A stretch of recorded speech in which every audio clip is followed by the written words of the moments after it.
स्वागत है आपका हमारे चैनल पर। सच्ची घटना पर आधारित कहानी विक्रम और बेताल की 9वीं कहानी मूर्ख ब्राह्मण और बुद्धिमान स्त्री। एक बार की बात है, राजा विक्रमादित्य अपने वचन के अनुसार शव को लेकर शमशान से लौट रहे थे। तभी बेताल ने फिर हंसते हुए कहा, राजन, तुम चुप क्यों हो? रास्ता लंबा है, समय काटने के लिए मैं तुम्हें एक कहानी सुनाता हूं। लेकिन याद रहे, अगर तुमने उत्तर जानते हुए भी कुछ कहा तो मैं फिर से पेड़ पर लौट जाऊंगा। राजा ने शांत भाव से कहा, ठीक है बेताल, सुनाओ कहानी। कहानी शुरू होती है। प्राचीन समय में कांचीपुरी नाम का एक नगर था। वहां एक ब्राह्मण रहता था जिसका नाम था श्रीधर। वो बहुत धार्मिक था, लेकिन अत्यंत मूर्ख भी। उसे हर बात में अपनी ही समझ सबसे बड़ी लगती थी। श्रीधर की पत्नी सावित्री बुद्धिमान, चतुर और धर्मनिष्ठ थी। वो अपने पति की मूर्खता से परेशान रहती, लेकिन उसे कभी अपमानित नहीं करती थी। एक बार ब्राह्मण श्रीधर किसी तीर्थ यात्रा पर निकला। रास्ते में उसे एक साधु मिला। साधु ने प्रसन्न होकर उसे एक फल दिया और कहा, जो कोई ये फल खाएगा उसे बहुत धन मिलेगा, लेकिन ये फल किसी योग्य व्यक्ति को ही देना, अन्यथा अनर्थ होगा। ब्राह्मण को धन की बहुत लालसा थी। वो सोचने लगा, क्यों न ये फल मैं स्वयं खा लूं और अमीर बन जाऊं। लेकिन साथ ही उसे डर था कि अगर वो योग्य नहीं हुआ तो कुछ बुरा हो सकता है। इसलिए उसने सोचा कि पहले इसे राजा को दे देता हूं, ताकि राजा प्रसन्न होकर उसे कुछ इनाम दे दे। राजा और फल का रहस्य। श्रीधर फल लेकर राजा के पास पहुंचा और बोला, महाराज, ये फल एक साधु ने दिया है, इसे खाने से धन मिलता है। मैं ये आपके चरणों में अर्पित करता हूं। राजा ने प्रसन्न होकर फल रख लिया और ब्राह्मण को 100 स्वर्ण मुद्राएं दी। परंतु कुछ दिन बाद राजा ने सोचा कि मैं पहले से ही बहुत धनवान हूं, क्यों न ये फल प्रधानमंत्री को दे दूं, जो योग्य और बुद्धिमान है।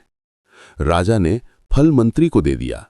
मंत्री ने भी सोचा कि मैं तो पहले ही सुखी हूं, ये फल मैं राजकुमार को दे देता हूं। राजकुमार ने भी वही विचार किया और फल राजकन्या को दे दिया। राजकन्या ने फल देखा और कहा, ये फल मैं अपने प्रिय को दूंगी। वो गुप्त रूप से एक माली से प्रेम करती थी। उसने वो फल माली को दे दिया। माली गरीब था, लेकिन सीधा साधा। उसने सोचा, इस फल को खाऊं या बेच दूं। फिर उसने वो फल अपने घर लाकर अपनी पत्नी को दिया। माली की पत्नी ने देखा कि फल बहुत सुंदर है, तो उसने उसे भगवान के मंदिर में चढ़ा दिया। फल का चक्र पूरा हुआ। अगले दिन वही ब्राह्मण श्रीधर मंदिर गया। उसने देखा कि वही फल वहां रखा है। वो चकित रह गया, अरे, ये तो वही फल है जो मैंने राजा को दिया था। अब ब्राह्मण को समझ में आया कि फल ने पूरा चक्कर लगाकर फिर से उसी के पास वापस आ गया है।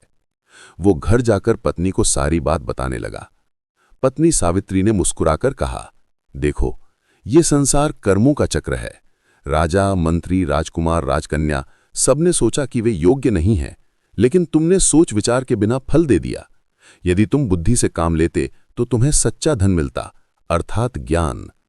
ब्राह्मण को अपनी मूर्खता का एहसास हुआ और वो पत्नी के चरणों में झुक गया। उसने प्रण किया कि अब से वो हर काम सोच समझकर करेगा। बेताल का प्रश्न।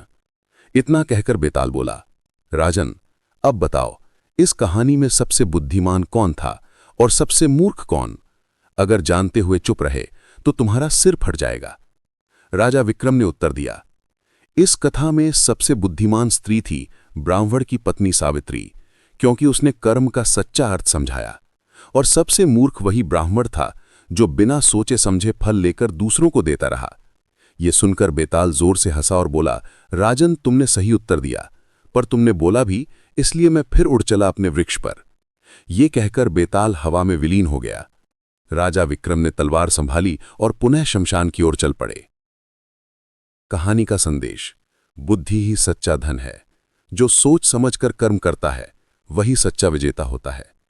इसी प्रकार की और कहानियां सुनने के लिए सब्सक्राइब करें हमारे चैनल को। धन्यवाद मित्रों।